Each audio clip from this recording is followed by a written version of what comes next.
100 pesos na aumento sa sahod isinulong ni Senator Bongo. Umaabante sa balita si Abante reporter Dexter Ganibe.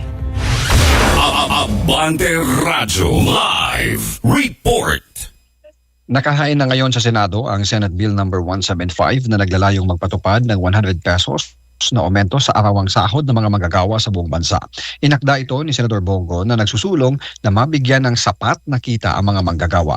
Ayon kay Go, ang kanyang panukala ay tugon sa patuloy na epekto ng inflation o mataas na presyo ng mga bilihin kaya bumababa ang purchasing power ng mga ordinaryong manggagawa. Sa ang 100 piso na dagdag sa arawang sahod ay mangangahulugan ng dagdag na 2,000 o higit pang kita sa loob ng isang buwan.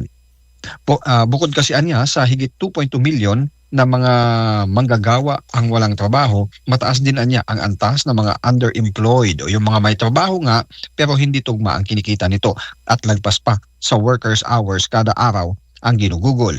Bagay na kailangan na niyang matugunan ng pamahalaan sa pamamagitan ng job creation at worker protection. Ako si Dexter Ganibe, Abante.